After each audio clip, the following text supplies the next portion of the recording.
September 2025 असाक्षर व्यक्तींचे paper आहेत। आपल्याला त्या दिवशी कोणकोणते फॉर्म 3 प्रती द्यायचे आणि कोणकोणते फॉर्म आपल्या शाळा स्तरावर ठेवायचे।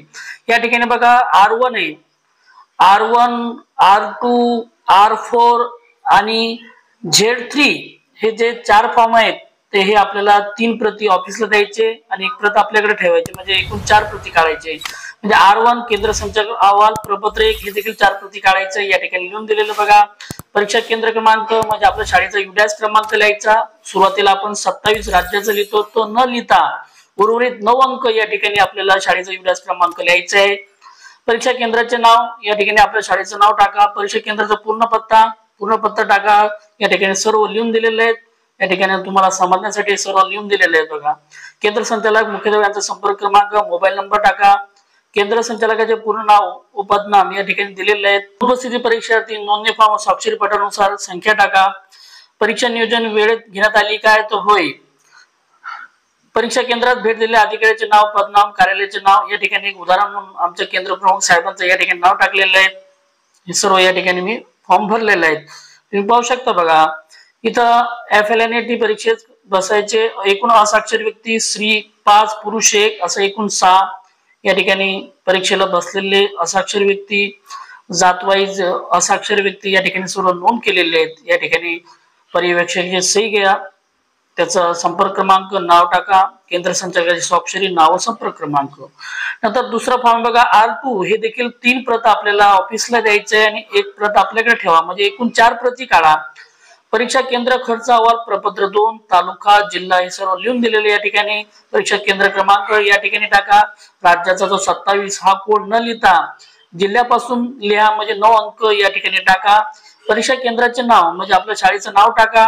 परीक्षा केंद्राचा पूर्ण पत्ता, या ठिकाणी पूर्ण पत्ता टाका, तालुका टाका, जिल्हा टाका। या ठिकाणी केंद्र संचालक म्हणजे मुख्याध्यापकाचा संपर्क क्रमांक टाका। केंद्र संचालकाचे पूर्ण नाव व या ठिकाणी लिहिलेलं आहे, तुम्ही पाहू शकता बघा। एकूण उपस्थिती परीक्षार्थी या ठिकाणी दिलेले आहे।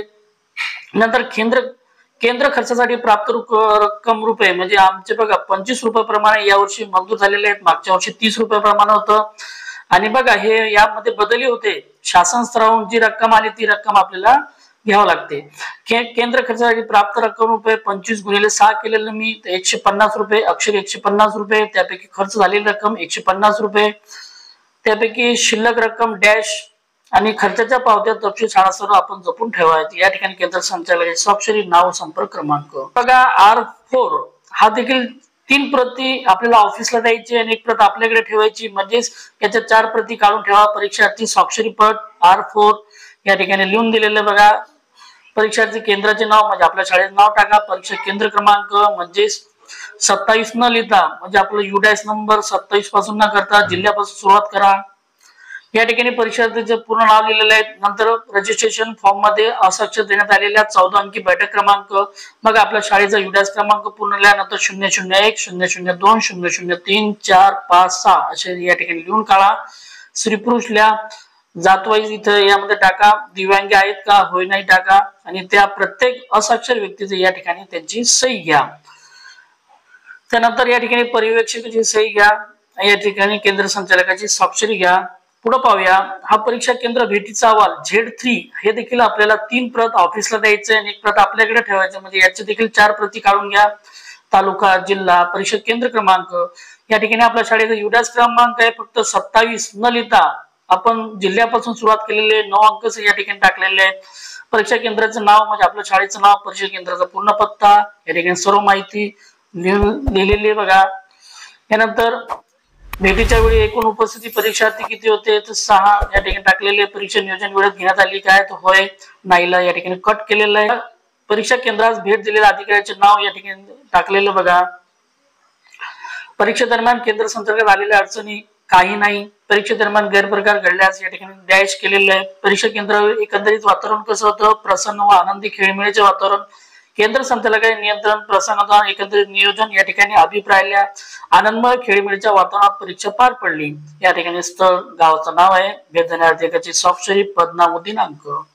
यानंतर पुढचं पाहूया, या ठिकाणी बघा आता ही सर्व आपल्याला शालेय दप्तरात ठेवायची। कर्मचारी उपस्थिती पत्रक प्रपत्र 3 हे आपल्या शालेय दप्तरात ठेवायचे। परीक्षा केंद्राचे नाव म्हणजे शाळेचं नाव, परीक्षा केंद्र क्रमांक म्हणजे आपला युडॅस क्रमांक, म्हणजे महाराष्ट्राचा 27 न लिहिता 9 अंकी या ठिकाणी लिहा, तालुका जिल्हा. या ठिकाणी नियुक्त केलेल्या कर्मचारी संपूर्ण नाव, आमच्या शाळेतील शिक्षक बांधवाचे नाव या ठिकाणी आलेले बघा. जे केंद्र संचालक, मुख्याध्यापक, पर्यवेक्षक, परीक्षक असे लिहिले, त्यांचा संपर्क क्रमांक, त्यांची सर्वांची या ठिकाणी स्वाक्षरी घ्या आणि आपल्या शालेय दप्तरात ठेवा. या ठिकाणी केंद्र संचालक स्वाक्षरी, नाव, संपर्क क्रमांक आहे. त्यानंतर केंद्र संचालक नियुक्तीपत्र, म्हणजे केंद्र संचालक नियुक्तीपत्र हाही फॉर्म आपण भरून ठेवा आपल्या शालेय दप्तरात. या ठिकाणी हेडमास्टरचं नाव आहे, शाळा, आणि या ठिकाणी हे जे आहेत या ठिकाणी आपल्या शाळेचं नाव टाका. आणि या ठिकाणी बघा गट शिक्षण अधिकारी, URC, CRC, केंद्र प्रमुख लिहा, पंचायत समिती, केंद्र शाळा या ठिकाणी टाका. जर केंद्र प्रमुखांनी दिलं असेल तर त्यांचा सही शिक्का घ्या या ठिकाणी. नंतर बघा नियुक्तीपत्र, हे नियुक्ती चार प्रती काढून ठेवा, म्हणजे आपल्या पर्यवेक्षक, परीक्षक, लिपिक, परिचक प्रत्येकाला आपल्याला द्यायचे आणि शालेय दप्तरात हे ठेवायचे. या ठिकाणी एक उदाहरण म्हणून पर्यवेक्षकला दिलेलं आहे, पर्यवेक्षकाला या ठिकाणी टिक मार्क करा. या ठिकाणी त्यांचं नाव लिहा, शाळा लिहा, तालुका आणि जिल्हा. या ठिकाणी विषय बघा, पर्यवेक्षकाला क्लिक करा, बाकीचे या ठिकाणी कट करा. या ठिकाणी शाळेचं नाव टाका, पर्यवेक्षकाला क्लिक करा आणि केंद्र संचालकाचं या ठिकाणी सही घ्या. परीक्षा केंद्र क्रमांक आपला टाका. पुढे पाहूया. या ठिकाणी बघा हे जे फॉर्म आहे आपल्याला त्याच दिवशी 21 सप्टेंबर 2025 ला त्याच दिवशी हा फॉर्म भरून आपल्याला द्यायचा आहे. केंद्र संचालक या ठिकाणी सही घ्या, नाव, संपर्क क्रमांक या ठिकाणी टाका आणि हे त्याच दिवशी आपल्याला हे भरून ऑफिसला द्यावं लागते. आता हे जे नोंदणी फॉर्म आहे बघा, हे नोंदणी फॉर्म या ठिकाणी भरत असताना सर्व इंग्रजीत आपल्याला भरायचे आणि सर्व कॅपिटल मध्ये भरायचे. ते या ठिकाणी पासपोर्ट साईज असाक्षर व्यक्तीचा कलर मध्ये पासपोर्ट साईज फोटो चिटकवा. हे जेवढे असाक्षर व्यक्ती असतील तेवढे हे नोंदणी फॉर्म लागतील, एक्स नोंदणी फॉर्म लागतील. तर या ठिकाणी महाराष्ट्र लिहा, या ठिकाणी जिल्हा लिहा, जिल्हा लिहिलेला बघा. आता जो रजिस्ट्रेशन नंबर आहे, रजिस्ट्रेशन नंबर आहे बघा, तो आपल्या शाळेचा UDIS नंबर आहे आणि शेवटी तो 001 म्हणजे तो असाक्षर व्यक्तीचा सीट नंबर या ठिकाणी आपल्याला लिहायचा आहे. रजिस्टर नंबर म्हणजेच असाक्षर व्यक्तीचा सीट नंबर, बैठक क्रमांक. या ठिकाणी मूल्यांकन का तरीका आहे बघा, असेसमेंट टेस्टला या ठिकाणी क्लिक करा. या ठिकाणी अंग्रेजी में विद्यार्थी का नाम या ठिकाणी इंग्रजीत आपल्याला लिहायचं आहे, सर्व कॅपिटल मध्ये लिहायचं. अगोदर आडनाव लिहायचं, नंतर नाव, नंतर मिडल नेम.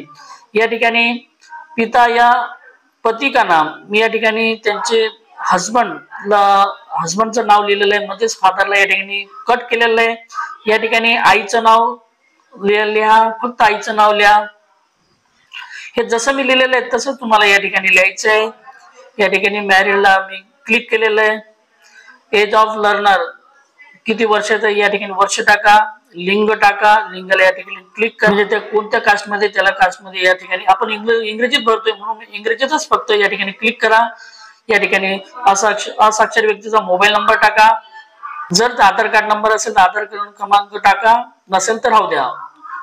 या ठिकाणी जिथं असाक्षर व्यक्तीचे पेपर होते त्या शाळेचं नाव टाका, त्या शाळेचा पूर्ण पत्ता या ठिकाणी टाका. हे सर्व मी तुम्हाला डमी म्हणून एक या ठिकाणी सर्व दाखवलेले आहेत. परीक्षार्थी या ठिकाणी स्वाक्षरी घ्या, केंद्र संचालकाची या ठिकाणी स्वाक्षरी घ्या. हे जेवढे असाक्षर व्यक्ती असतील तेवढे असाक्षर व्यक्तीचा आपला नोंदणी फॉर्म भरायचा आहे आणि तोच आपल्या शालेय दप्तरात ठेवायचा आहे. हे सर्व PDF मी तुम्हाला माझ्या व्हिडिओच्या डिस्क्रिप्शन बॉक्स मध्ये ब्लँक PDF तुम्हाला देऊन टाकेल. आणि एक्सेल शीट कशी भरतात याचा संदर्भातला पुढचा व्हिडिओ मी लगेच काढणार आहे. अशाच प्रकारची व्हिडिओ आवडल्यास व्हिडिओ लाईक, शेअर आणि सबस्क्राईब करायला विसरू नका. थँक्यू.